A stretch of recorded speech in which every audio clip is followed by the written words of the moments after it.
Good morning, sunshine. Shit, molded. I just got molded. Got molded. Molded. Let me see molded face. Molded. How's it feel to get molded, bitch? Molded. Oh, you are so dumb. You are really dumb. For real. You stupid. When you get molded, you'll say anything to change the subject. Molded. What's up, everybody? Welcome to episode number, what number is this? 17 now? 17 of Hella Molded. I'm with my very special guest, my homie. What's up, Pilo? Man, what's up, man? What it do, man? Again, we're live on Periscope. So this morning it was kind of hard, like trying to get the Periscope shit up, but I think I'm getting the hang of it. We got like our big widescreen camera over here. We can switch it over here. If you're watching on Periscope, I could switch it. Okay, yeah. Damn. Okay. This shit is a professional ass. Okay, yeah. We were fuck professional right here with it, man. Up here in the blue room. Big streaming. It's cool though. It's pretty awesome. Yeah, man. So I've been wanting to get you on the podcast for a minute now. Yeah. I'm glad we could finally do it. Yes. I had to press that line. He did. We came over here to talk about some stuff, and then he was like, "Hey, man, you want to come do this podcast?" I was like, "All right." Yeah. I guess I got to. Yeah, we talked on Monday, and then we had it scheduled out for today. So I'm glad that you got to come through. Shout out to everybody who's been listening on Periscope. Again, all these podcasts are going to be live now. So if you have questions for Pilo, if you have questions for any of the guests, then we could do that. And yeah, man. So what's new? How's life? Man, just working and getting things ready for The new project. new project and stuff like that. So that's all I've really been focusing on. And yeah, just been working, just staying, trying to get everything together for that. So Tight. Dude, I wanted to bring this up because I don't know if we ever talked about this. Uh-huh. But I remember like when you guys as an HBK were first coming up, like one of my first experiences with like you and the HBK gang was this. I Am Sue was opening up for Janae. Do you remember that? Janae Aiko? yes, it was at I think it was like 330 Rich or something like that. Yeah, 330 Rich was the spot. No, 330. Shout out 330 Rich. Shout out David Ali, because David Ali was doing all that, right? And I remember that. I know the thing is, I recall the whole situation. It was like a hella R&B ass show. Yeah. And then Sue came on and just made it hella turn. Yeah. And then the vibe was just hella like, it was hella crazy after that. But it was super turns in there. Yeah. Like, it was pretty rare. That was the first time I seen Sue, and like I was fucking with this project, and I just remember like thinking like, damn, this guy could really rap, because he had Up. Yeah. But I think at this point people were just catching on to like his mixtape. To his And yeah, I saw you there. I saw Cool John. Yeah. And it was crazy. I remember Cool John had that "Go Cool John, go Cool John, Yeah. go." That Yeah. shit was super hard. Yeah. I think that was damn near like the hardest song like of the night when I was watching. And then like Janae Aiko, she killed it too, because I was a big fan of her.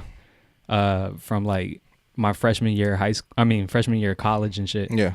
And so that was pretty fun. Yeah. But one thing I wanted to show was one of my earliest memories of Pilo as the artist. So I'm gonna embarrass you for a second. Oh wow! This is pretty rare right here. This is pretty rare, bro. Let's This is go check this out. pretty rare. This is pretty.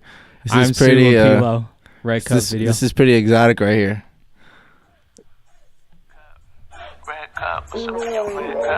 Yeah, this is pretty exotic. I remember this. Hey, I haven't even watched this in a minute. Hey, no, I haven't watched this shit in probably in years. Red cup, what's up in your red cup? I'm fucked up. Sue look like a baby in this. You too, dude. Tell a friend. Susie ball like a varsity letterman. Matter of fact, the Who made this beat? I couldn't even tell you. I could not tell you. Wow, Young Bari, what it do? Young Bari. I remember we got like I remember this day because we like got like damn near got kicked out of like Macy's Oh, really? We shot this shit in like Macy's, and they were like, they like kicked us out and shit. Wow, this is so rare. This is very exotic right now.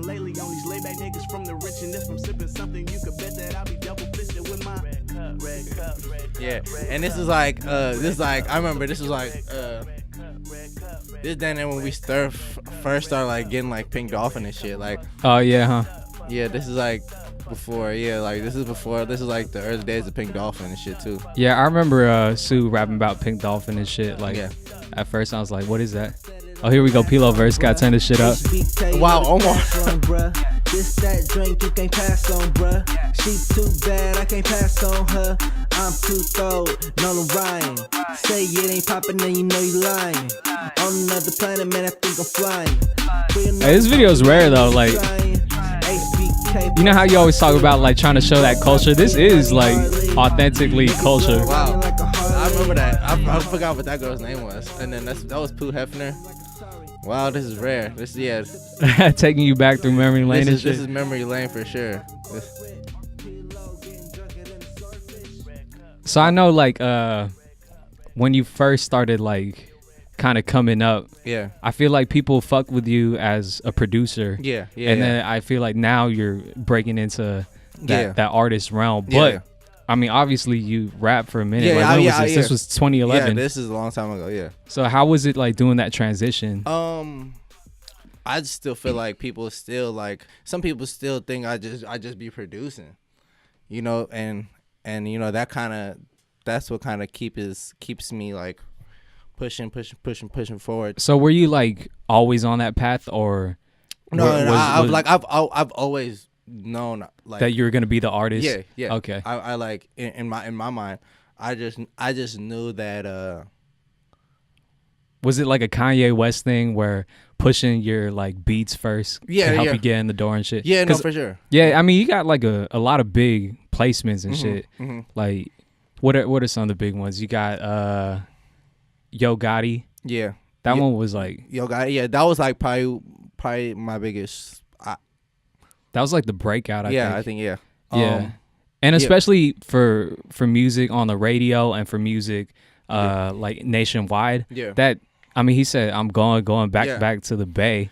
So it was like that Bay Area sound infiltrating the mainstream at that point. Yeah. I mean, I remember when I was like, when Gotti came out here to shoot the video, he was telling me, he was like, man, I was like, thank you, man.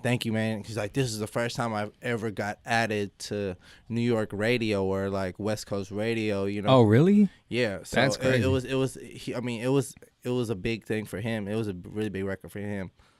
How did that record come about, like in general? Well, my homie Du Bois Dame, shout out Du Bois Dame. Shout out. Good friend of mine. He works closely with them.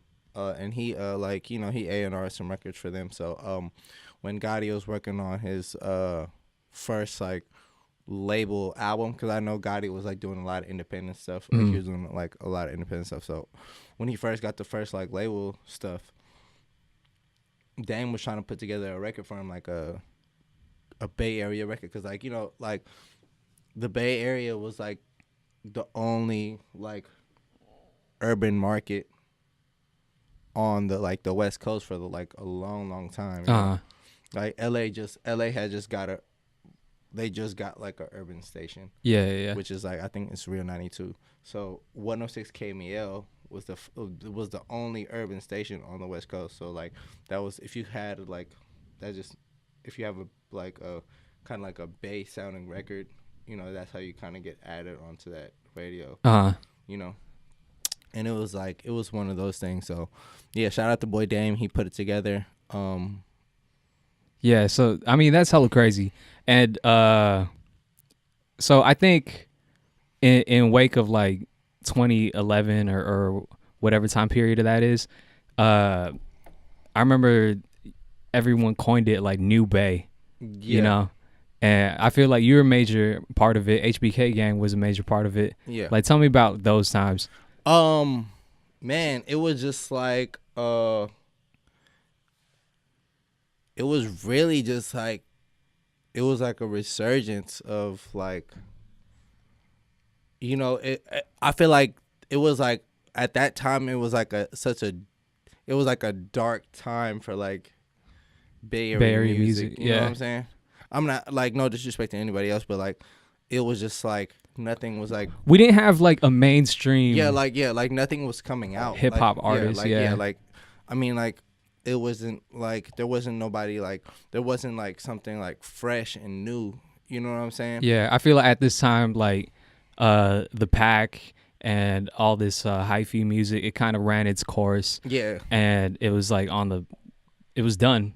And we're listening to like snapping music like dun dun dun, no, for sure. And then slowly it starts to I feel like music before 2011 was kind of like dry.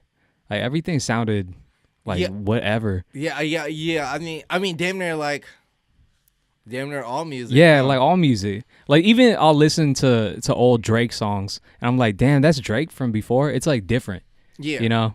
And I feel like now with all this like influence of Bay Area music and with like the dance kind of hip hop music's just gotten better. You know, music is evolved so much because everything pulls from everything. Yeah. You know, if you hear a pop song, you can there's hip hop influences, EDM influence. If you listen to EDM songs, there's hip hop influences, pop influence in everything. You know. Yeah. R&B, there's like R&B is not even R&B. It's damn near like rap too. Yeah.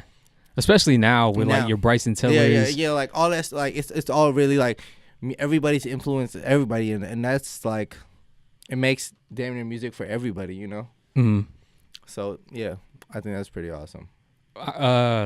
Okay, so I want to get back to like the beginning of this and the Bay Area sound, and I want to know how that came about because all right, we got like the Pac, right, and Young L and making all these like crazy ass beats, which was later taken into like jerkin music, which was later taken into like the new Bay and like all that shit. So I want to know where you were at during this time and what your thought process was going like when you made like something like Red Cup or something like that. I mean, like that all stemmed from like Young L and Trax a Million and Droopy and all like the Bay Area producers. I mean from other producers is like Timberland and Dr. Dre and Pharrell and Manny Fresh and you know a lot of West Coast influence. Yeah. But a lot of it was just based on like being from here and hearing the music here, you know. Yeah. And like Trax a Million, Young L, like all that stuff that they were producing influenced that. And you know, we obviously didn't make the same thing, but it was like something that was stemmed from that. Yeah. I mean, like stemmed from it in the fact that like, all right, Young L made beats on Reason and then you guys made beats on Reason. Yeah, we made I mean, even like those stock sounds on Reason. The stock sounds on Reason were pretty like awesome. Like when you hear the that's just like that shit. That's like a stock. That's like stock stuff on Reason. You could find that when you open up Reason and it's like it's like right there. The sign or whatever. It's just like literally right there. But yeah, I mean, it was like the way it sounded. It was like similar. It was very similar, and that's what everything really stems from, you know. And you know, it's just like growing up, like I don't know how old I was probably like in middle school or something, or high school, or like freshman year. And Pac, those are the people like I freaking like look up to. Like, those were like those were like my superstars. You feel me? Like in my eyes, you know. Like I was like going home from school every day and like trying to make beats and trying to make it sound like the Pac shit. Trying to make it sound like the Pac, or trying to make it sound like Pharrell, or trying to make it sound like Kanye, you know. And it was really just all of those different type of influences. Cause you feel me? Going back, we were talking about like producer artist kind of thing, right? Just like how Kanye was, you know, like he produced to like kind of get in the door, as an artist, you know, and just like Pharrell in the same sense, you know, Pharrell produced to get into to where he's at as an artist now.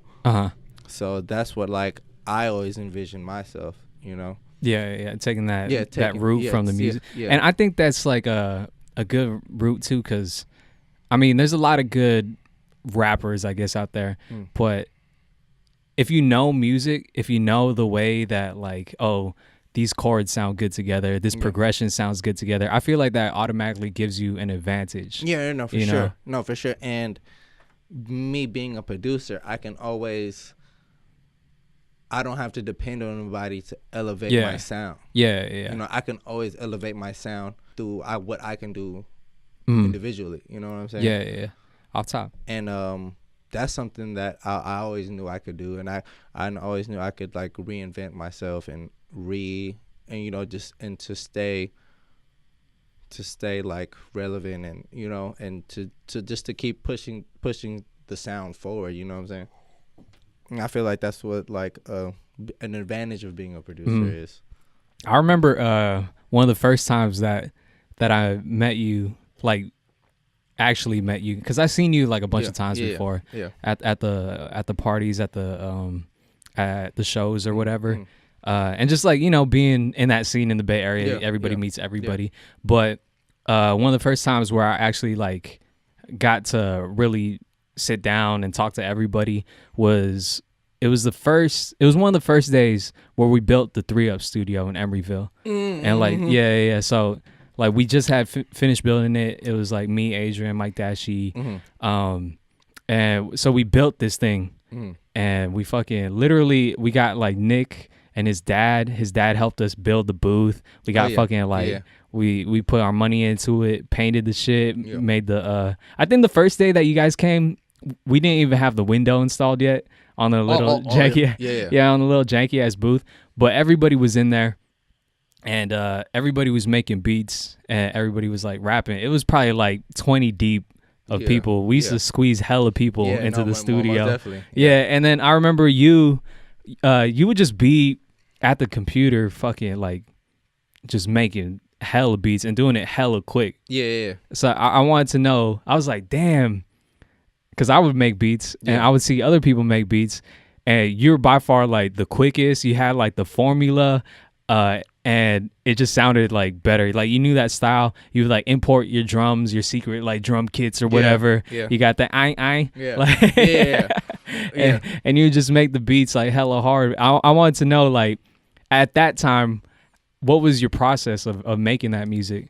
Man, like I've had a method to do it. A method. Like everybody has their own different way of doing things. You know? Or people might start a beat with drums, or people might start a beat with melody or whatever, you know. So I just know how I do it, and I just do what makes me will make me like move and make like, me feel good, you know, or make me want to like make me feel whatever invokes feeling through me, you know. I was just like making beats like for like I had got my technique and method down, so I didn't do that shit like so many fucking times that like it just started, it just starts becomes like clockwork, you know. He's like, all right, I'm gonna set the shit to 96 or something 96 like that. or something like that. That was like that BPM right there. That was the shit. Yeah, that shit's still the shit. Like, yeah, it is. That shit's still the shit. It like, is. I don't it care is. what nobody says. Like 90 to 100 is the best BPM ever. That shit is the best tempo ever. Anything, I'll die by that tempo. Yeah. If I had to pick like a tempo, like, all right, if you had to pick 10 within a range of 10, 90 to 100 is the one you would pick. You know what I mean? By far. I'm not gonna pick 70 to 80. No. Like that's the weirdest one probably. 70 to 80. That's like a weird like it's trap, but it's like faster. But like 90 to in my personal 90 to 100 is like, but you got to go outside of that too. Yeah. You know, you can't just make straight up like party every single time. And you have done that, like even what's big film? Like what BPM is big film? It's like 1 130 something, 130, one. Yeah, it's like one of those. So well, yeah, it's like double time. So Yeah, maybe double like time 60 something, 60. Yeah. Hey, yeah. But yeah, I mean, I've always just like, as an artist, everybody has a comfort zone, and I always trying to push myself to get out that comfort zone and still make it as the best quality, you know? Yeah. Because I mean, quality is quality, no matter what what you do, you know. Yeah. And people can tell what quality is, or people can tell you took time on that, you know. So, yeah. So out of like the people in the Bay right now, who are you fucking with? Who got the P-Lo stamp right now? Ooh, tough question. No, there's a lot of people. Fucking Rex Life Raj is fucking incredible. Collaborate's incredible. Elu J is incredible. Rihanna J is incredible. There's fucking a lot of there's a lot of people. Yeah. Perfect Your Craft, their whole camp is awesome. Mansa is awesome. Who else would I say? Man, there's a lot of like and it's different too. Like, all right, we talk about like the Bay and it having that kind of 90 to 100, but these other artists that you're mentioning, they go outside the realm. No, especially for sure. now. Yeah, like, most definitely. They're like on some different stuff, and which is cool because it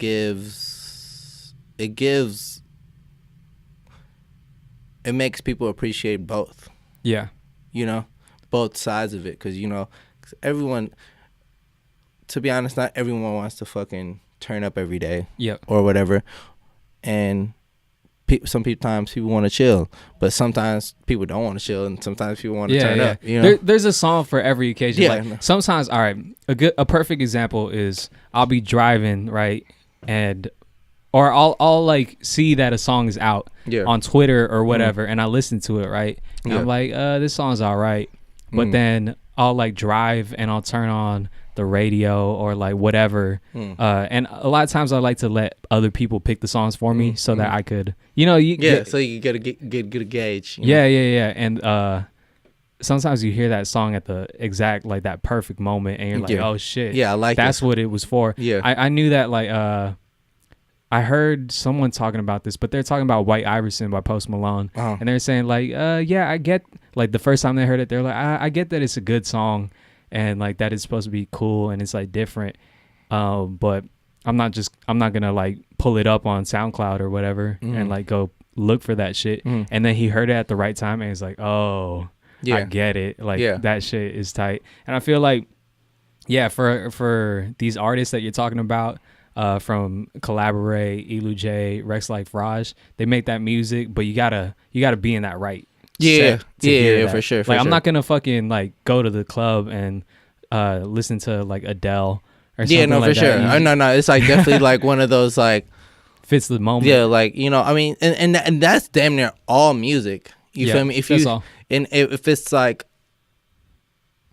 if it's presented to you, it correctly and at that right time, you're just the best is when the first time you hear it is the correct time to hear. Yes. One Bay Area one that I heard at the like perfect time was Neff's. It was Big Timing, and I was with like the Free Bread guys, and we were like mobbing down Embarcadero. I forgot where we were going, but like near this giant stadium and the AT&T Park and shit, and they played that song because like the song kind of just came out and like was making its rounds, and I was like, this is the fucking shit. Like, that shit's I'm gonna tell you a story about that, right? So literally it was I want to say like January or December of last year, right? I'm in my house, right, and me and Calais are just talking or whatever, just chopping it up, and he was like, hey, you should check out this next Pharaoh kid, right? And I was like, all right, for sure. And then he played me. This was before even Big Time came out. So he was like, Khaled always up on the new shit. This is true. And he was like, he got the song called "Bitch I'm from Vallejo." So I was like, okay. Oh, yeah. So he was like, we was calling. I was like, okay, yeah, hell yeah. And I think that night or the next day or that weekend, I go. Sage had a concert in like SAC, Ace of Spades, and then I see Neff there. Oh shit. And I'm like, bruh, like my homie put me on your shit, right? He was like, bruh, I fuck with your shit. And then literally he was like, bruh, I just recorded this new song, bruh. This shit's gonna be crazy, bruh. He plays me Big Time and on his phone before this Before it blew up? Yeah, but I mean, before, this was before like the video even dropped or whatever. Oh wow. He was like, bro, I got this shit, bro. It's called Big Time, man. He played me on his phone. I was like, oh shit, this is crazy. That's hella You feel tight. me? And then And the rest is history. The rest is, Bay Area history. Yeah. Oh my, that's fucking hella crazy. It's crazy how like the fucking like world and energy works, Yeah. That's like one of those things where where you hear a new word and you learn a new word. Yeah. And then all of a sudden you start hearing that word everywhere in regular life. Yeah. That's I feel like that's kind of one of those things. Like not a coincidence, but no, and nothing's it's never a coincidence. Yeah. It's all just like fucking it's God's plan. It's energy, bruh. It's like energy is like it's something that like people, it's like you can't even explain it. Yeah. It's like that shit brings fucking people together and like even like us first time meeting is, that was some energy shit, and that shit led to us making fucking light this bitch up or yeah, you know what I'm saying, or making the free bread, whatever, you feel me? 5 minutes to stage, 5 minutes to stage, like all of that shit led to that, so I believe in shit like that, yeah, that's pretty crazy how the world works like that. Yeah. And I think it's crazy right now how the world is. Hold up, I'm pulling up your new your fucking Twitter. Oh, so that's a great segue. Yeah. That's a great great segue. I'm a professional seguer. Great segue. All right, so as everyone knows right now, our fucking commander-in-chief over here commander-in-chief is I'm hot. Is Donald Trump. Yeah, this is true. And that was fucking crazy. All right, so this is how I found out that Donald Trump was going to be president. Me and my girl, we're watching the election, or watching like the states come in, the electoral votes come in live, and I fall asleep, and then she wakes me up. She's like, oh my God, Donald Trump is the president. And I didn't know what to say. Like, I thought that I was going to be like, yeah, whatever. The president, even though he's president, like, it's not going to change anything. But no matter how much I thought that, it still made my heart drop. Like, oh shit, he really did it. You know what I mean? No, it's it's like literally like, bruh, it's really crazy. Like, I didn't want him to win. Yeah. Right. I obviously don't think he's fucking fit to lead the country. He's not fit to lead the country or whatever, right? But I was like, it was like maybe a few weeks back, and I think I was in LA. I was in my Airbnb. It was we were watching the it was like one of the debates. It was me, JR, and I think Sue was in town too. Sue was in LA too. So we was like sitting there watching the debate, and I'm like, bruh, I think he might win. Like on crazy. Some like crazy shit. Like, you feel me? Like, I don't know like why it would happen. But I had some funny ass feeling that he was gonna win. Like, and it was just hella weird to me. You feel me? And it happened. Like, and like, I didn't want him to. Like, obviously, you feel me? Like, I don't, like, you feel me? He's like, I don't know, he's a fucking weirdo. Yeah. But like, I had some fucking like weird ass feeling that he was gonna win. it was just like hella like crazy, bro. Like it was that day, a couple of days ago it was pretty like It's surreal. it was pretty surreal, bro. Yeah. It was like it was one of those feelings where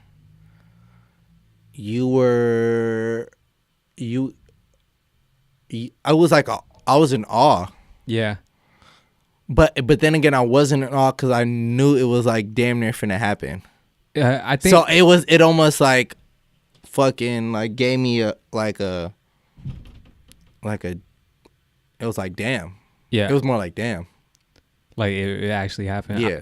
It was one of those things to me where, all right, so I find out that Donald Trump is the president. I wake up, I'm not ready for bed or anything yet.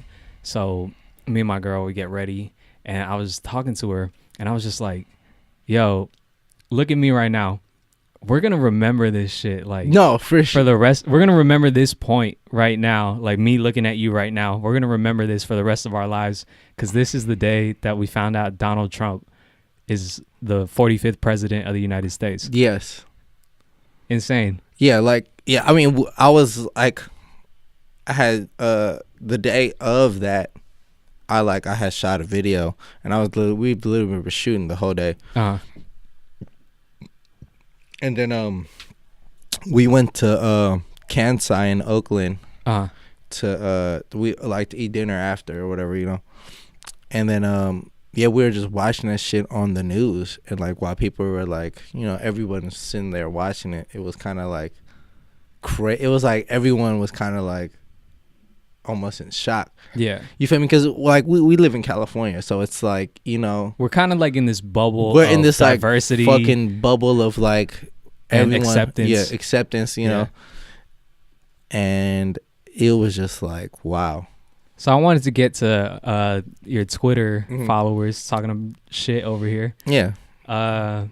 Where is that one? Let's see. Damn, you tweeted hella since the last time. No, for sure. No, for sure. It was hella shit. Like, you know, like I just felt a certain way, you know, Yeah. because like, you feel me? I'm like, bro, like, I'm, you feel me? I freaking, you know, I'm not a Oh, here we go. We're gonna shout him out, the Adrian James. I'm not no like activist, Yeah. or like, you know, like I mean, I know like a little, like I know a little bit of like what's going on, Mm. but like I'm not no like, Yeah, I mean, I'm not no freaking in the like, end, it's like from young people in our perspectives. Like Yeah. I had this episode of the podcast where we talk about the third party candidates, and I talk about how like, all right, I'm not big into politics either. Like, yeah, that's just not like something that interests me Yeah. like it does other people. yeah, And I'm still young in the mindset where I feel like if it doesn't interest me, it doesn't affect me, kind of, even though I know that it does affect you yeah, in some small sort of increment, Yeah. some tiny little way it does affect you. But I did that podcast to show people like, all right, we got Donald Trump, we got Hillary Clinton, but we got these other third party candidates, and we got to look into not going with the status quo, because all right, I mean, yeah, the status quo is going with either one of those two. the Democrat or Republican. Yeah, like a lot of people think like, all right, I'm not gonna vote for anyone else, or I'm not gonna vote for someone in the third party because they're not gonna win. Well, shit, almost 50% of eligible voters didn't vote. Imagine if that number of eligible voters that didn't vote voted for like Gary Johnson, or voted for fucking Jill Stein or something. Even though I don't know if they're the right candidate for to be the president. Yeah. That just changes everything. Yeah. It's people in that mindset who think like, oh, I got to pick either the Democrats or the Republicans because that's the only two to go with. Yeah. You know what I mean? And I feel like that shit needs to change. Yeah, no, For I real. mean, yeah. So this person, all right, you tweeted that people trying to talk politics. I don't know any of that shit. I know what God and belief is. We can talk about that if you want. And some kid goes, people like this gave us President Trump, and he retweeted you. And yeah, what do you got to say about that shit? I mean, like, like I said, like I'm not gonna keep it one. And you know, I'm not like, you know, I'm not like super engaged with politics, or it's not that I'm disengaged. Like he said, people are disengaged. Like I'm gonna keep it real, bro. Like I'm worried about like people, bro. Yeah. You feel me? Like I'm worried about my family and people who are like people around me, people who support me. Like I'm worried about them more than I'm worried about what they are doing. You feel me? Because you know, they only, in my eyes, they can only control so much, and I feel like as people we have the most control, and I feel like when you give them that power, then they have that power on you. You feel me? Exactly. My girl was talking to me about this too, and telling me about this, like, because I mean, everybody was upset when we found this out, but some people were more upset than others. I think some people were a little overly upset. No, yeah. Because I mean, all right, Obama said it perfectly. Like, no matter who wins, the sun comes up in the morning. Exactly. You know. Yeah. And we just got to take control of what we can take control. What we can control. Yeah. Because if you're sitting there trying to like control something you can't control, you're gonna go crazy. You're gonna turn insane. Yeah.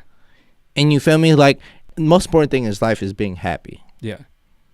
So if you're not trying to live to be happy, what are you like? What's the point of waking up every morning? You feel me? You gotta wake up every morning with the optimistic mind, right? And being optimistic leads to being happy. You feel me? In my eyes, like being optimistic and realism is what leads to happiness, you know? And I feel like in making the best of every situation that you get, you feel me? Because I know everyone's situation isn't like yours, or isn't like mine, or isn't like, but you have that, as a human, you have that choice to make the best of it. Yeah. I mean, just taking control of what you could take control of. Like, I started feeling like that recently too. Even just making this podcast. Yeah. I felt like, all right, so I'm a filmmaker and I'm making these films, but I wanted something consistent, something that I have like 100% control of, something that I know is always going to be there. And I felt like this was the perfect opportunity to do that. I get to voice my opinion, get interesting people who I want to voice their opinions with. And yeah, like now I'm not as worried about, let me get a job. It's kind of like creating a job, you know what I mean?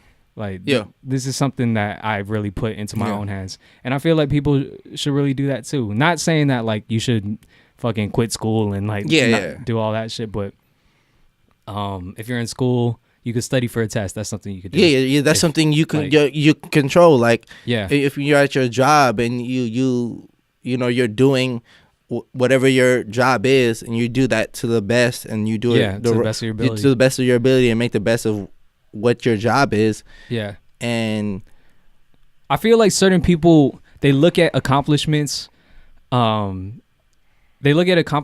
things that are awarded to them or given to them, but you can't control that. Like, all right, say you're like a big artist and you want to win a Grammy. Well, you can't control if you win a Grammy or not. You can't control that. That's other people. Yeah, that's just dependent on other people. But what you could control is you can make the best fucking music you can. Yeah, and try to make something you like yourself. Yeah. You can't control if other people like it. Yeah, that's not up to you. That's up to other people. But you just got to make the best shit that you like. Exactly. And for you to like try to like control that, or control what other people do, you're gonna literally drive yourself crazy. Like, you're gonna turn insane.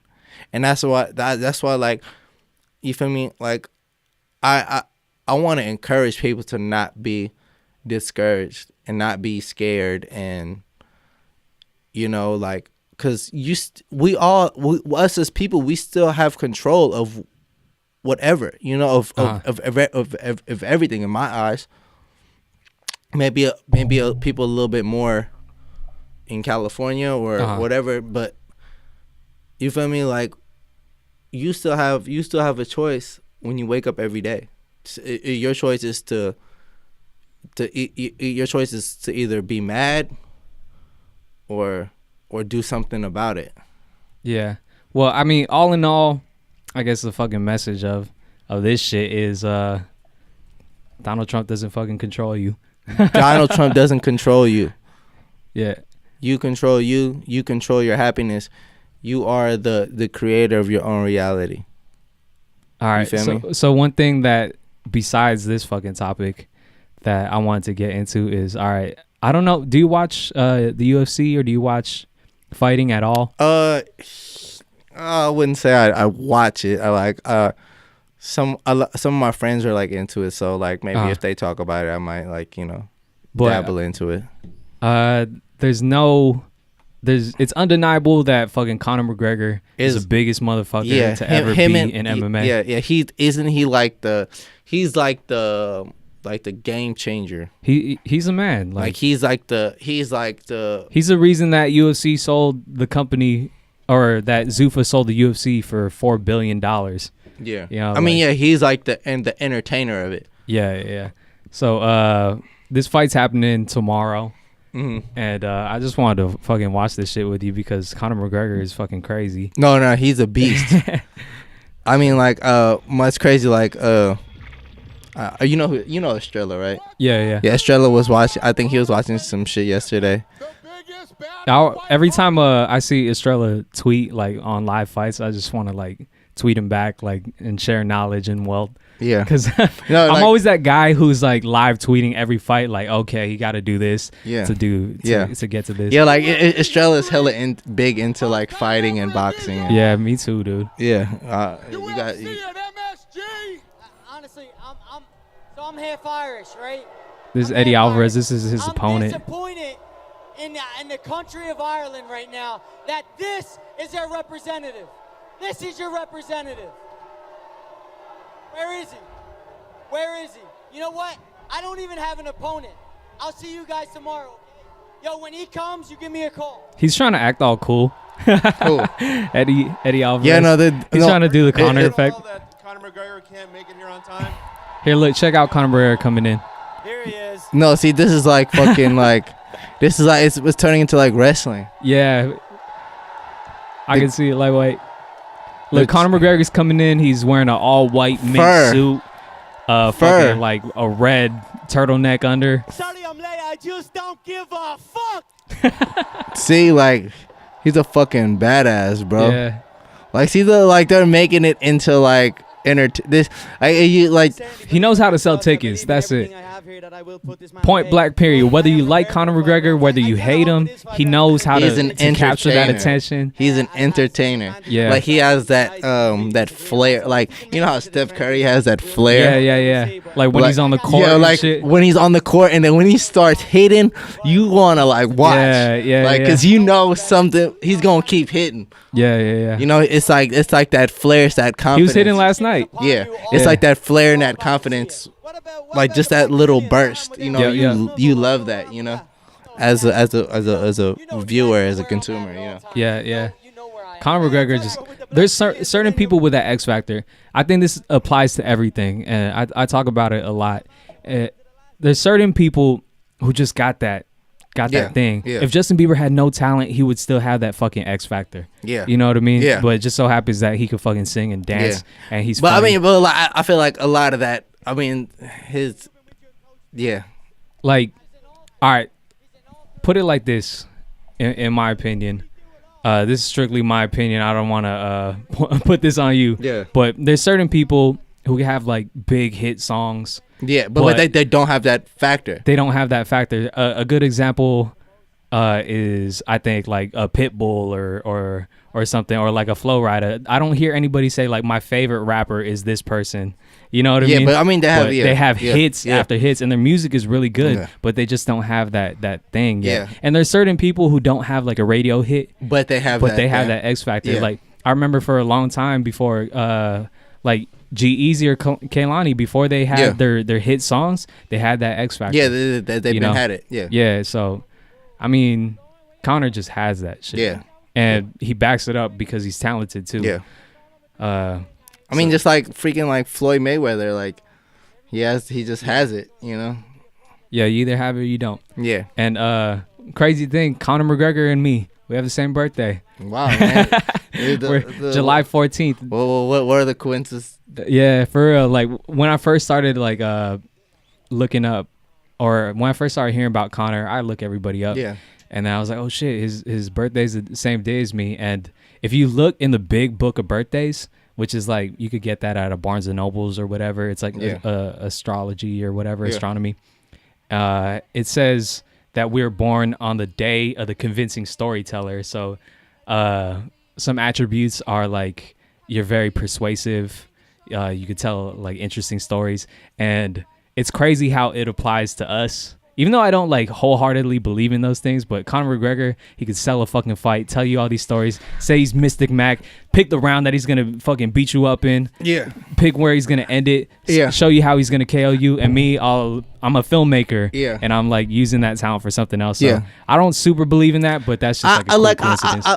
I don't know I couldn't even tell you which which part of the year it is or what sign or whatever, but I kind of almost believe in that, you know. Like me too, just lightweight like because like I was talking about energy and stuff like that earlier. Like, you know, it's just like when you're born, like the world was turning at a certain angle, and like these planets were in certain places, planets were certain places and stuff like that. So like that's something I almost like kind of believe in. You know. But yeah, no, he's an animal. Are you gonna watch the fight tomorrow? Got to, man. This is gonna be a big one. Probably. How is this dude? Is he like Raw? Other cuz Raw? So Eddie Alvarez, he is 28 wins, 4 losses. Conor McGregor is 20 wins, 3 losses. So he has a really good record. He's the champion. He just became champion. But I'll show you some things that I saw. So Conor McGregor, he has this new thing called the Mac Life, which is basically his friend filming him and showing his lead ups to the fight and his build ups to the fight, right? And I like to watch a bunch of these things. So I watch like their workouts and all this. And this is something that I noticed. So if you see these 2 thumbnails over here, I'll make it bigger. They filmed the open workouts of Conor McGregor and Eddie Alvarez. And in the open workout, you could see Conor throwing a counter knee, and you could see Eddie Alvarez shooting for a double leg takedown. So I think the best counter for a double leg takedown is obviously this counter knee. Yeah. Eddie Alvarez is a wrestler. So that's just like his background. He has heavy hands, but he's not as tall as Conor. He doesn't have as big of a reach, and I don't think he's as fast. What he does have is his wrestling is good. He's bigger, or he's stronger. He may or may not be stronger. It depends. Like how is like his hands are like probably his hands are okay, but I would say. But Conor got more like hands. I would say that what Eddie has is just endurance and cardio. Like he gets hit a lot, but he could take a hit. Yeah. And he just keeps pressing forward. He just has that resilience to him. Yeah. But Conor, something that people have questioned about him is his cardio might not be to 5-round level. His endurance and his stamina. And so I think this is the way that Eddie has to win. The way Eddie can win is like 2 ways. He can either by submission. Not even by submission. I think Conor's ground game is really good, and people just like they take him for granted. I think Eddie could win by either a knockout or a TKO. Meaning like if Conor comes in, he catches him with a good shot, he throws a hard shot, and Conor gets knocked down, and he either finishes him on the ground or it's just a flash knockout. Yeah. or he could wrestle him, grind him out for five rounds and win that way. And win by rounds. Because he's done that to Anthony Pettis. He's done that to other people. Mm-hmm. The way that Conor needs to win is he needs to use his range. He needs to throw those jabs and throw those kicks, and watch out for the wrestling with a counter knee. I think if it was a straight stand up, just like a kickboxing match, Conor got it because he got the reach. He knows how to use his kicks, and he's too fast, I think. So, yeah, we'll see. If he ends up doing a counter knee, and that decides the fight, you heard it here first. Well, you're predicting it. Yeah. You're putting the energy in the air. Eddie Alvarez, he said that. I seen an interview with Eddie Alvarez. He said that, you know what, I'm gonna make him scared of the takedown, but then I'm gonna use my hands. Yeah. So he might, like, if you watch this open workout, he's doing a lot of takedown drills, but it might just be trying to throw off Conor and make him think that he's gonna wrestle when he's really just gonna try to throw bombs. You feel me? Yeah. So it's all a mental warfare game. Mental, and and it's 90% mental. In everything, this shit. A lot of it's real mental. I fucking love MMA because it's like, it's pretty. I ain't gonna lie. It's a violent chess game. I ain't gonna lie. Like this shit. Like watching people like, fucking like. This is pretty violent, you know. Yeah. Like yes. I like boxing's cool. I like boxing, but me personally, I think this shit is like too much. Yeah, for me. Oh shit, really? Like it's too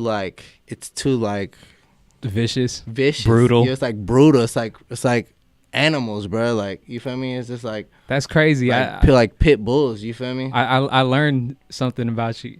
Damn, that's crazy because I fucking love MMA. And I mean, obviously it's like, it's entertaining and it's like, but it's just like, for me, it's too vicious. It's too like, I feel it. To me, I see it more in line with like a martial arts thing. Yeah. So how MMA appeals to me is, all right, you got all these techniques of martial arts now, and you put them all together, and we'll see what techniques work, who's the best, and how I could use these techniques effectively and efficiently to gain a victory over my opponent. And like, that's just like hella cool to me because it is like it's a fucking chess match. Like, you gotta, what I was just talking about, like those little things, like him throwing that counter knee, and if he lands that counter knee, then it could be good night for Eddie Alvarez. Like, shit like that hella interests me, you know, and trying to find out who I think will win. But it's crazy because it's so unpredictable. Like, you had fucking Nate Diaz come in last minute and beat Conor McGregor off 10 days notice, straight off of a fucking boat from Mexico and shit. And it just shows you anything can happen. But yeah, man, I know you're a big basketball fan. Very big, yeah. What would you say is the sport that basketball, for sure. Basketball? Basketball, okay. No question. And we got a fucking awesome team, so that's no. And it's a great time to be a Warriors fan.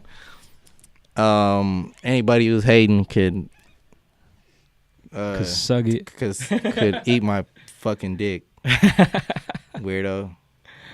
Damn, but yeah, shit, we got KD. Yeah, no, we do, and you know, everyone's like, oh, they're not the same. We're like, bro, we literally we have.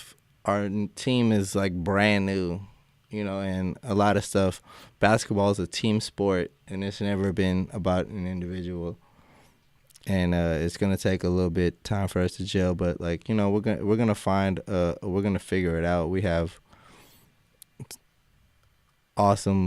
great players, great coaching. Our organization's incredible, and I don't think they would have done anything to ruin what we have, you know. Yeah. I think we probably have the best organization in the league. When did you start like loving basketball? Probably since I was like maybe like 4 or something, you know. Like you just started playing? Yeah, I just like my dad like played basketball like with his friends and stuff, but he wasn't like he wasn't like good or anything. He was just like, you know, he just played for fun. Yeah. And my brother liked basketball a lot. And he, you know, we had like a hoop in my backyard, and yeah, I would just like me and my brother would like literally have like. Well, my brother obviously he was older, he was bigger, and he would just like beast me until like Shout out to Kuya. Shout out to Kuya Beast. Like we would like I'd be in the backyard like crying, like playing basketball. How like, much older is your brother? 4 years older. Okay, so So- that's a big gap when you're young. It's a big gap when I was young. So I was like really smaller. Yeah. You know, I was incredibly smaller.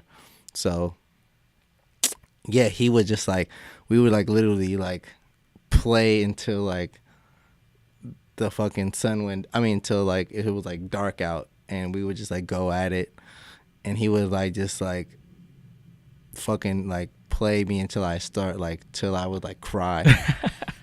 And like he would like be screaming at me in the back, and I'd just be hella mad. That's just, older like, brother shit. Yeah, like all some older brother shit. But it all like hella like built me into like what I was like able to like become. Yeah. Yeah. So you play ball in high school. I played basketball in high school. You and played ball in college. Yeah, I played like junior college for like 2 years. So was Pilo hella good or? I mean, I could get on the court and play with anybody. Okay. I'm not saying like I'm not like fucking hella good, but like I could like if you put me on the court in any phase, I'm not gonna be out there like you put me at any level, I'm not gonna be like. You feel me? Yeah. I was always the fucking opposite. I fucking sucked at like all fucking regular sports and shit like that. Yeah. I would always try. I remember I had like Mexican friends in elementary school. So you'd play soccer. We played like soccer, and when we played like 3 flies up, I'd be like, secretly hoping that the ball is thrown like closer to someone else, so I don't have to try to catch that shit because my hands aren't super coordinated like that. Yeah. And I was like, I would always play sports because, you know, you're just a kid. You're just a kid. You're growing up. But I was like the fucking B team guy. Yeah. I remember one time I was joined the junior giants with my next door neighbor because my next door neighbor was he was super athletic. Yeah. And it was just like we were hella good friends. So we would always play sports together. So we were in the junior giants together. And I was just getting better and better like throughout just practicing. And we would practice every day, even besides like our team practice. And I remember I hit my first home run. I was like, ooh. Oh. What was crazy about it was, all right, so this was like the San Bruno League, but I went to school in South City. Mm-hmm. So I didn't play with anybody that you went to school with. that I went to school with. So they all knew me as like not super athletic, not like super coordinated. And then I played another team in that league. And I remember my friend Raymond was on the other team. And I didn't know he was like on a junior giants team. Our team was hella good. First off, I hit that fucking home run like while he was playing second base, and I run past him, and he's just like looking at me. I'm like, "Yup." Hey, you done glowed up, baby. I wish you was feeling good. Like I mean, yeah. I wish I was able to like. Looking back, I wish I played baseball. You know, because I like baseball was like where I grew up. It was. I mean, it wasn't like hella like easy as you play football or basketball. Yeah. You know. Did you play football too? I played Pee Wee. Okay. I played like Pop Warner for like a year, but like that shit, I didn't like that shit. I was kind of like at that point in my life, I was like kind of chubby. That's just kind of crazy too, cause you know, all the new information about like concussions and stuff like that. Concussion, CTE. Yeah. Now thinking about like little kids getting hit constantly in the head all the time. Yeah. Like No, I want to put my kids in martial arts, soccer, and baseball and basketball. Like I don't want them to get like hurt. I know it sounds kind of hypocritical, like martial arts, but you could control that shit. It's honestly way safer than, in my opinion, than football. You think so? Yeah, football, you're constant like those helmets. What makes the brain get fucked up is when the brain shakes inside the skull. You know, you only got a little bit of like basically liquid inside your skull protecting your brain and like helping it, but we don't have like shock absorbers or anything. So when you have a helmet, it still transfers the shock into your brain. Yeah, it almost transfers it more. Yeah, because it's like solid on solid when it hits. You know what I'm saying? Yeah. But And, yeah, I mean, and like, and me looking like, you know, I love football growing up too. Like, you know, I used to watch that shit all the time. But like me looking at it now, with all the new information, it looks it's violent. It's really violent. Yeah. Just like fucking UFC. Like that shit's violent to me, bro. Like I'm not no violent person. You feel me? Yeah. Like I don't like. I think I've seen people get like in my lifetime. I've seen a lot of people get literally knocked out. Like in like school or just like fucking being around fucking like Richmond or like fucking being in Berkeley or whatever, you know, in San Francisco, like just out here, just being out here in the Bay Area, like that shit. Like I've seen a lot of people get knocked out. Yeah. You know, like when I was younger, so it was just like I was like, ooh, like, that shit's kind of crazy. And like this is like even more intense than that, and I thought that was like crazy, you know. So I was just never really like no violent person. I think what I ain't no sucker though. Straight up. Still put these hands if must. Yeah, like but I'd rather not, you know. Yeah. But I think what made me gravitate towards it is I wasn't good at like sports that had to use like a sports ball, like a baseball, basketball, soccer, whatever. So I joined the wrestling team in and before this I did taekwondo, and I joined the wrestling team in my freshman year, and I was good.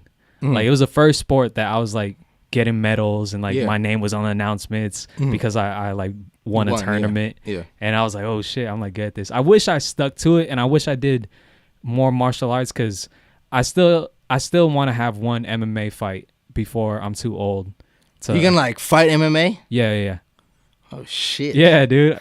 Hey, you know you should fuck with Estrella, bro. I should. Estrella be like, Estrella used to box too.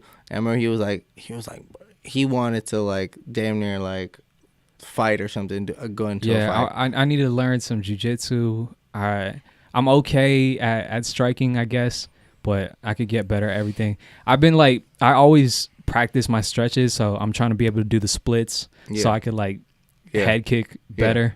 Yeah. But I don't know. It's just I like it. That shit's intense, bro. And I like the fact that it's like people's weight is the same.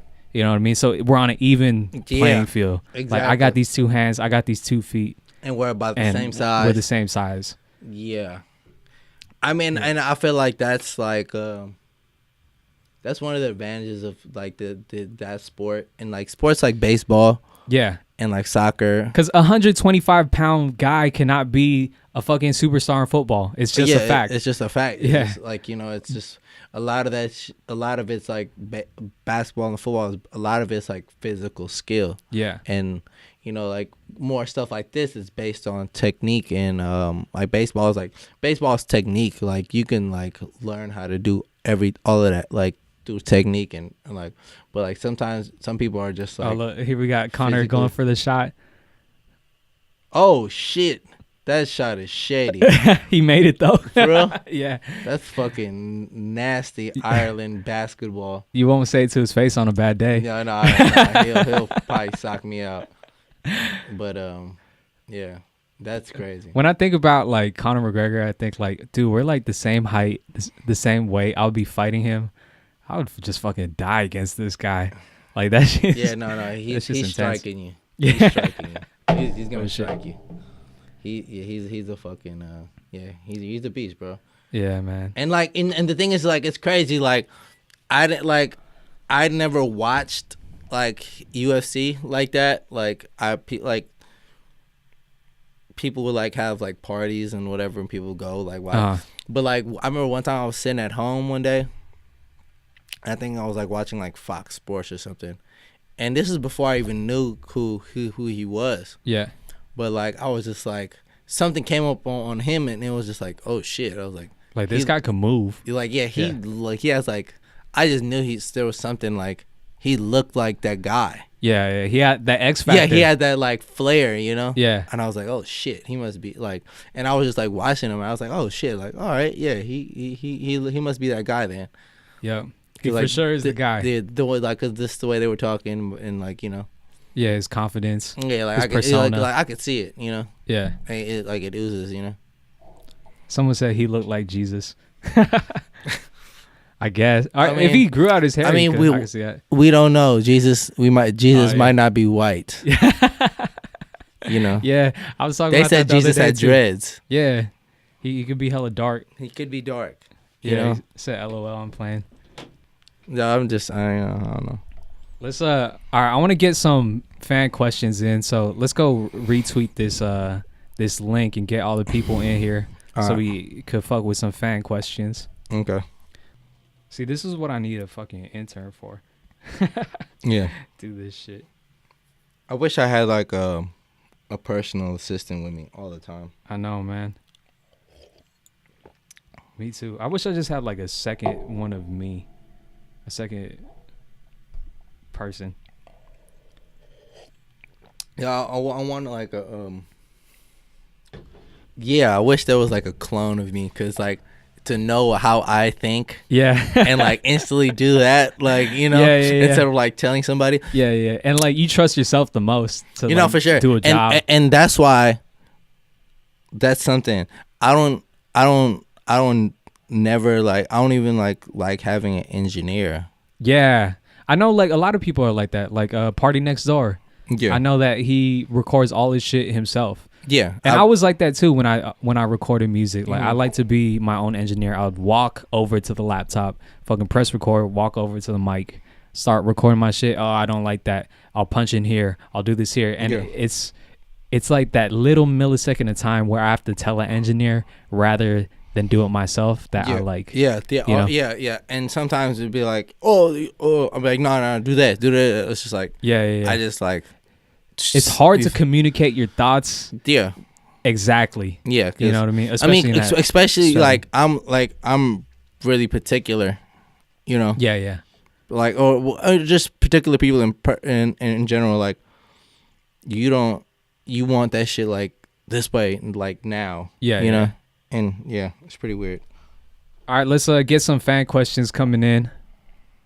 What's up?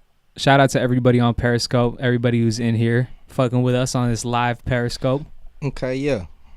It's Veterans Day today, so happy Veterans Day. Shout out to all the vets. Shout out to all the vets holding it down, you know. Even though, you feel me? We still mobbing. But we yeah.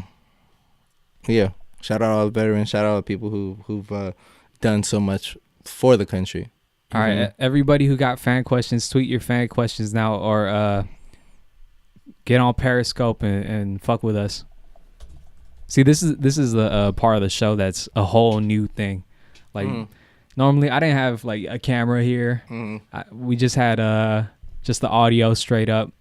So this is kind of a learning working process, but I felt like, you know, I'm trying to grow the podcast. Yeah, no, for sure. You gotta make those steps. Yeah. You know, if you want to make them steps, you gotta take them. If you want to make them steps, take them steps. Hey, bar. Hey, don't take that. All right. That's my new shit. Is that the real P-Lo? This is the real me. What it do? What's up, Raiden B? We got someone else on Twitter said, oh, hashtag Ask P-Lo. That's a good one. P Madden 72. What's your favorite place to travel to? And the official Pmac. Yep. What's my favorite place to travel to? Fucking Hawaii. I love Hawaii. Hawaii for sure. Yeah. I mean, I haven't seen as not as many places as I've want to be yet, but me going to Hawaii was fucking awesome. I just went to Isla Mujeres. Yeah, that's like Mexico, right? Yeah, dude.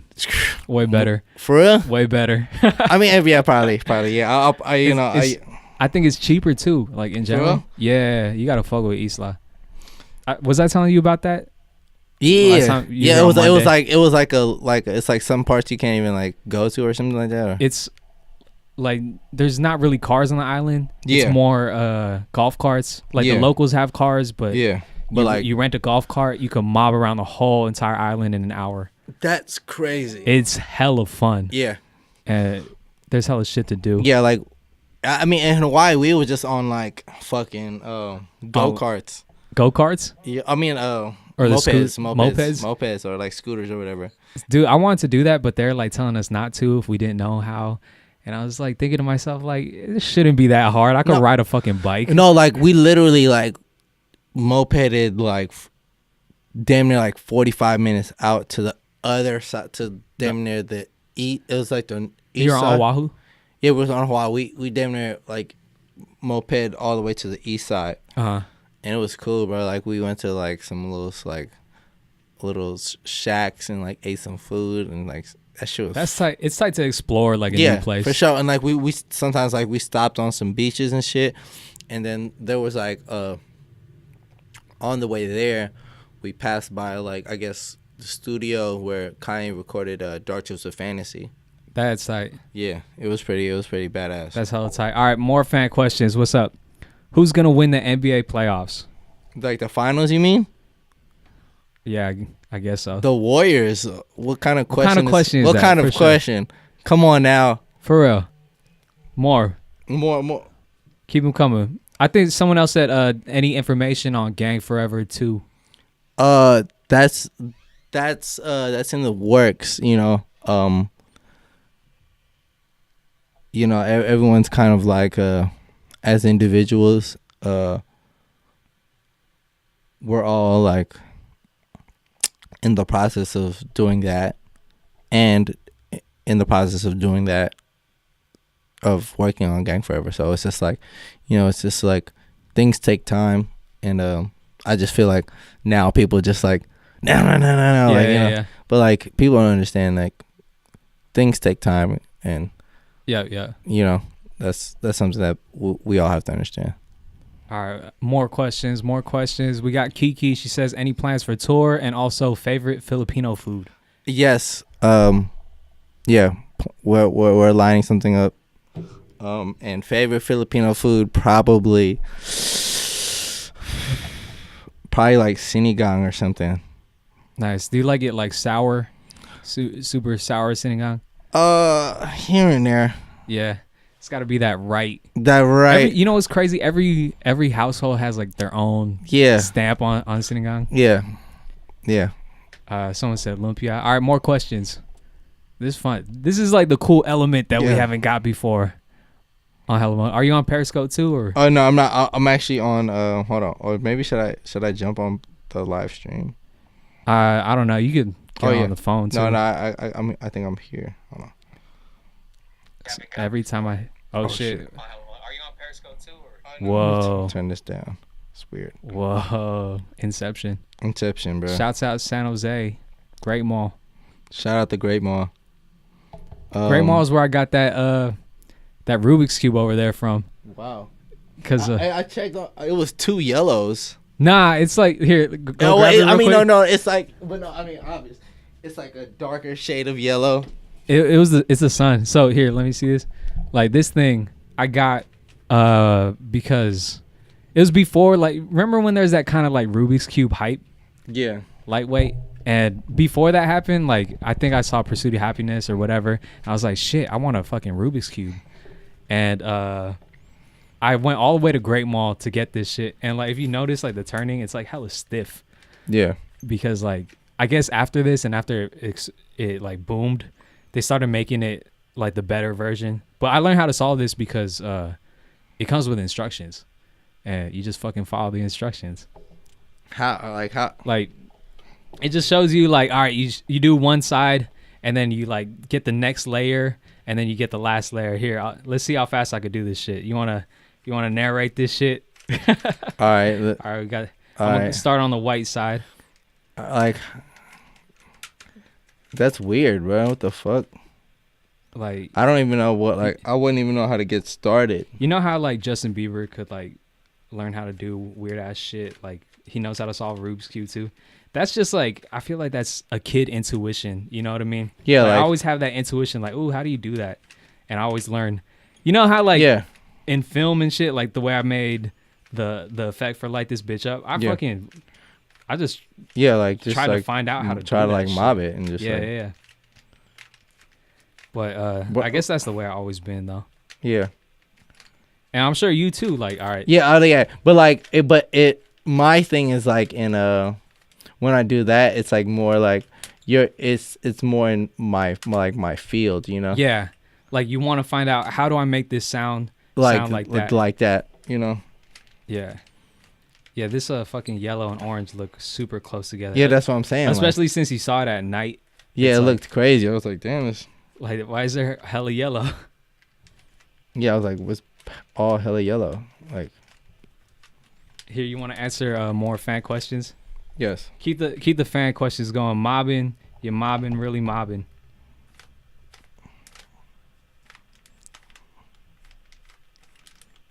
You got a name for your fans too, huh? Or multiple. Yeah, well, multiple. I fuck with Stunner Squad.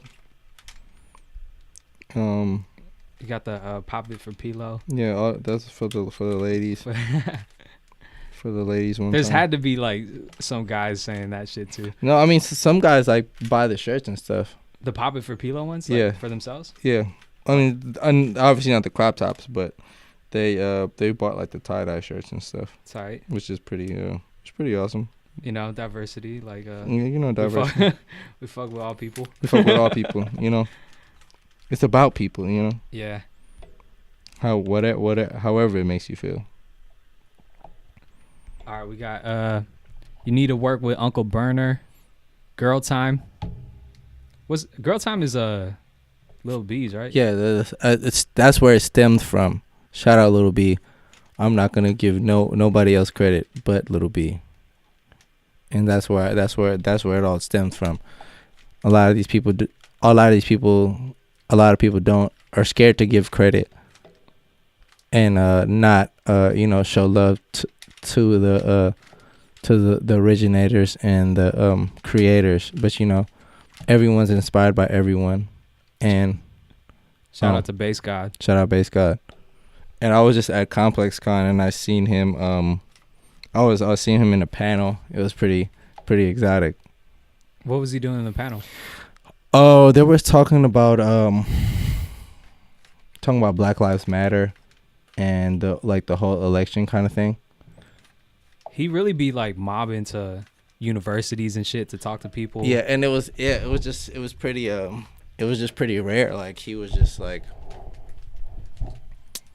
yeah, he was up there just dropping game, and it was pretty tight. I have a cool story about Lil B too. Like, all right, so he went to the studio one time. Yeah. I was with like Calais, and this is like at the beginning of like that studio where like Calais first started coming through, and like it was just getting up and getting kind of popping, and so I don't know how, but Lil B came through and he shot like one of his videos, and it was so based to see like the process of it, like, cause like you know how it's like kind of comedy, kind of like almost funny. like, yeah. But he did the freaking video like off an iPhone, and it was like hella shaky, and it was like hella like poor shady, quality, yeah. But it was like meant to be like that, which is a hella funny. Yeah. And it was hella funny because all right, so I get to the studio, get to the room, I have keys and everything, so it's good. And I unlock the door, I walk into the room, it's pitch black, and I'm like, what the fuck? Like no lights are on except for the lights inside the booth. And who do I find in the booth? It's fucking Lil B. Bass God.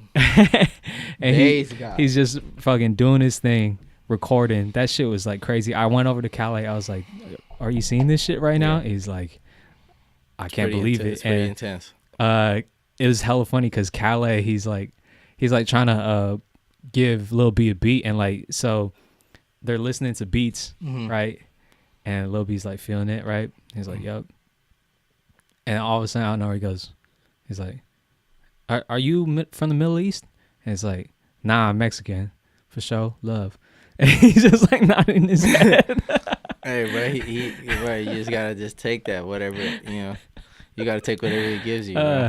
And Calais, he looks kind of like ambiguous. Like Calais is definitely racially ambiguous. He don't know what he is. Calais can be hella shit. He could be white. He could be a white dude. He could be like Middle Eastern. He could be Hispanic. He could. I don't know. He can maybe even be half black. Maybe, I don't know. Maybe I'm reaching. He could be anything. Maybe All right, I'm we're going to reaching. take one more fan question. We'll take one more, and then let's get out of here. Let me cue up my music. Hella molded. That intro is hella funny. Right on, dude. That. We worked on it. We worked on this whole shit like real hard. When I say we, I mean like I delegated it to people. Yeah. Let's see. I almost feel like if we would have did this like at a later time at like night with the fan questions. Oh yeah, it would be lit. Yeah, but I mean it's all good. All right. Someone said, did HBK really start in a living room? Yes. Well, kind of. Well, yeah. I mean, kind of, sort of. It really started. We had the vision. Me, Sue, and Chief like figured out we wanted to like really like do something, and like music, and we like literally like talked about like, yeah, we're gonna do this. And then it actually started we're leaving Burger King in Pinole, California. That's super bass. Leaving Burger King? Yeah, cause like Sue's like 2 years older, so when he would get out of class at Contra Costa College, he would pick up me and Omar. We didn't have off-campus lunch. So Sue would pick us up after class, and after I think like his class would get out after our lunch. But after our lunch, we had this. Me and Omar were in this advanced art class. I don't know how I got into advanced art. I didn't take beginning art. Public school system. I didn't take beginning art. So I was in advanced art because I actually needed it to graduate. I needed an art class, and that was the only art class open at that time, at that period. So I ended up taking advanced art. Shout out public school. And our teacher was just like, whatever. Shout out Miss Carson. I love you, Miss Carson. You're incredible wherever you are. But yes, Miss Carson was hella cool. So like we would just dinner, be like chilling outside. I might have turned in one piece of art, and I didn't even do it. It was someone else who did it? Somebody else did it for me. But I might have collectively turned in one piece of art during that whole year. But you still got through it. You still passed. Yeah, I got a B. I got a B. Shout out public school. Public schools are incredible. Shout out to public schools helping create Pilo. Yeah. But it started in the living room though. Yeah, like the idea of it. That's tight. Wait, before we go, how did Heartbreak Gang, like Heartbreak Kid, come? Like what? Like branch out from? Like, yeah, like where did the heartbreak come from? You know what I mean? How did that shit start? Man, I don't know. It just like literally like it came to me like some lightning, because I actually was like, man, we should just be the Heartbreak Kids, and like it literally just came to me like, oh really? Like that. So like, you were the one who yeah. Wow, did not even know that. I was like, I never knew the origin story of like the name. Yeah, like literally, it's just like I don't know how it just came to me. Like we should just be the Heartbreak Kids. That's tight. And now, yeah, it's crazy that like that came to you in an instance. Again, talking about energy, and now you see like kids tatted with it. Yeah, you see like people's their favorite songs, their favorite artists. Yeah, they like super fuck with it, super subscribe to it. Yeah, so that shit's hella crazy. All right, I'm gonna hit my music. We out. Good morning, sunshine. Thank you to Pilo for coming through. Gang. Thank Appreciate you to everybody who's been listening to Hella Moded and fucking with Hella Moded. If you haven't yet, please subscribe to the SoundCloud, to the Periscope, to the iTunes, and we do podcasts every week. Comes out on a Tuesday. This one was a special one, and shout out to everybody who's been kicking with us live on Periscope. I'm gonna try to get all these technical difficulties out the way, make everything real smooth, but this has been really fun. Any plugs that you got, Pilo? Follow me on Twitter, follow me on Instagram. New music on the way. Yeah. Be safe out there. You're in control. Still. You're in control. Shout out to Donald Trump. Or don't shout out. Or don't shout out Donald Trump. But shout out to the people of the world, actually. More importantly. All right. We'll be back this Tuesday and the next Tuesday. Yee! Yee!